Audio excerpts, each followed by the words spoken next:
Bucknutters, welcome to the Bucknuts Morning 5 here on Monday, September 11th, 2017. I am Dave Biddle, and I am joined by Steve Helwagen. Steve, let's sift through the BS from the other night. Rough night for the Buckeyes, lost to Oklahoma 31-16 Saturday night. I want to start off talking about exactly what you brought up to Urban Meyer in the postgame press conference. First question, out of the box, why did you go away from the run? I mean, J.T. Barrett ended up with more carries than J.K. Dobbins and Mike Weber combined. J.K. Dobbins 13 carries, Mike Weber 3 carries, J.T. Barrett 18 carries. So they went away from the tailbacks, and then they just kept passing the ball. J.T. Barrett with 35 attempted passes, completing just 19 of them. Your thoughts on the Buckeyes kind of going away from the running game? Yeah, it seemed kind of curious, I guess, as the game wore on.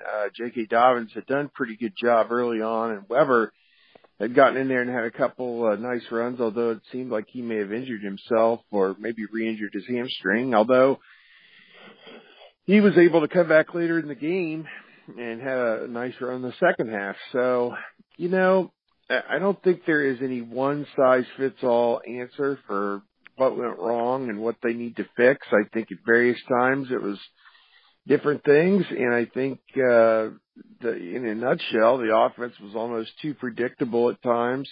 They were behind and down in distance basically the entire night, which this is not an offense that can live or expect to get a bunch of big plays. They had one play longer than 17 yards, Dave, and it was originally ruled incomplete. It was the pass to Austin Mack that ended up going for 31 yards when he went up and made that great catch on the sideline. So I think they got a lot of issues to sort through. Certainly you mentioned what J.T. Barrett did. He had something like 185 yards passing, but 85 of those yards came after they were already behind 31-13, and Oklahoma was basically giving him anything he wanted underneath to just keep the clock running. So I think you have to go back and really cinch in to why they didn't do better in the possessions. Prior to that, the red zone was abysmal. They would get first and goal at the 7 or 8, and then second and goal at the 7 or 8, and just could not punch the ball in the end zone. So a lot of questions, not very many answers. As we said, no one-size-fits-all solution for everything. Very complex situation, but Oklahoma was just 2 steps ahead of them the whole night, it seemed. We will interview Urban Meyer today, 11:45 a.m. over at the WAC. So for all the listeners out there, we will get a chance to interview Coach Meyer today. He will have now watched the film. After the game, he asked some certain questions. He's like, well, I'll have to watch the film. So that Monday is always a lot more enlightening because he's watched the film. He's analyzed what went wrong. So I just want to let the listeners know we will interview Coach Meyer today at 11:45 a.m. So keep it locked to Bucknuts for all that. We'll have lunch bucks today. Going out to El Vaquero, get a little Mexican lunch, and we're going to have lunch bucks live video on Facebook of the, just kind of our thoughts from the press conference and how they're going to push this forward. So look for lunch bucks. So we'll probably get that going around probably 1 o'clock today, and we'll post that to Bucknuts as well. But a few more topics for Steve Helwagen here. Steve, one thing that's been brought up, I've brought it up, a lot of people have brought it up. This sure seems like the same old offense that we've seen the last few years from Ohio State. So the idea, and I was guilty of this, the idea that Kevin Wilson is going to come in and, pardon the pun, sprinkle some magic pixie dust all over this, to use a little pun from our buddy Tom Herman. That wasn't going to happen if Urban Meyer is not going to give up control of the offense or tell Kevin Wilson, this is exactly what I want you to do. You can make the play calls, but do this.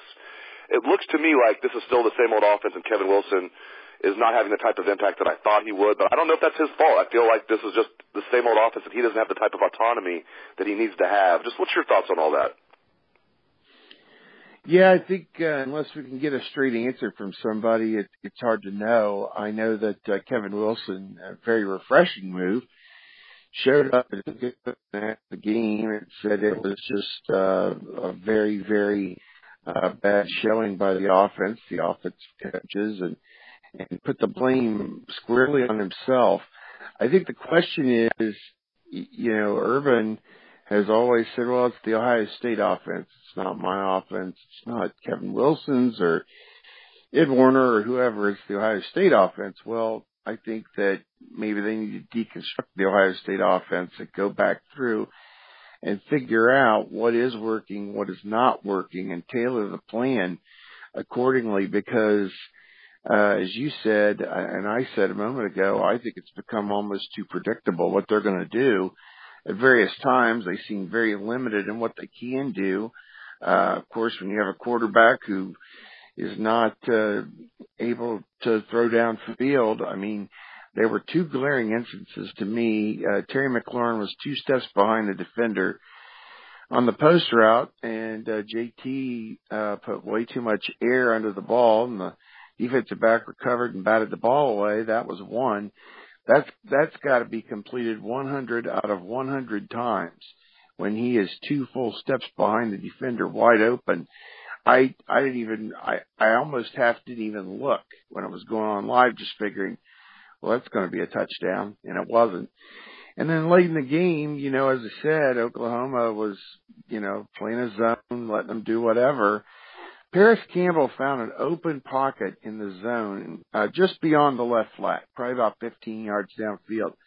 Well, there weren't any defenders within 10 or 15 yards of him, and JT just sailed it right over his head.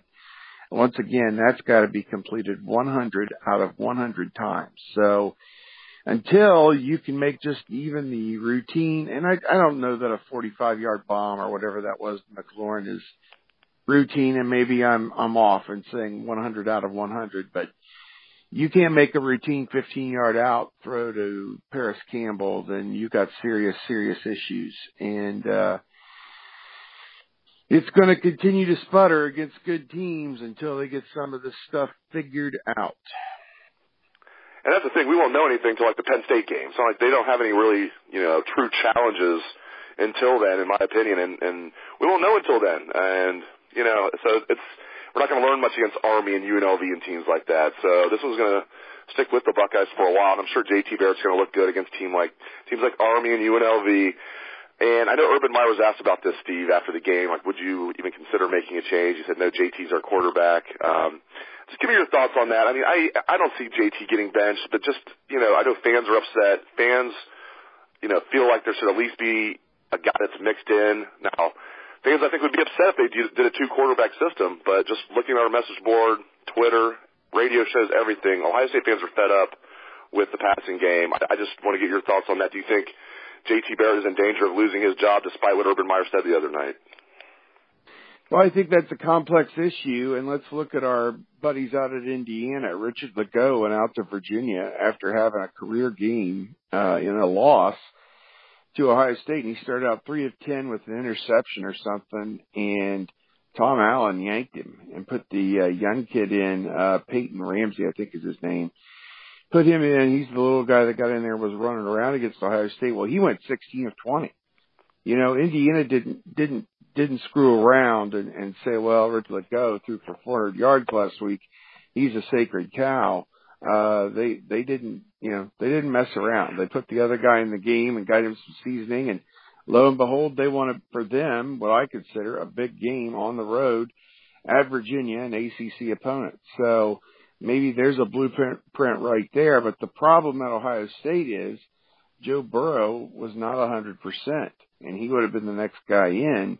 He's obviously coming back from the broken bone in his hand, so the next guy down is Dwayne Haskins, who's never taken a college snap. I think it's very difficult to squeeze him into a situation against Oklahoma, although once you were down 18 and the first quarterback had proven he was not going to move the team, maybe that was the time to throw him in there, although hard to believe it would have gone much better than it did. So complex situation, and I think the point of this is, like 2014, play crud against Navy and then come home and get obliterated by Virginia Tech. This year, play like crap at Indiana and come home and get obliterated by Oklahoma. Well, the good news of 2014 was they found themselves over the next several weeks against lesser opponents. So I think it was Kent State, Cincinnati, then Maryland, Rutgers, I believe. This year, obviously, it is Army, UNLV, Rutgers, Maryland, and then at Nebraska,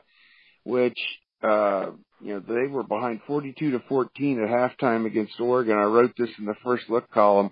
The good news is Nebraska held Oregon scoreless in the second half at Autzen Stadium.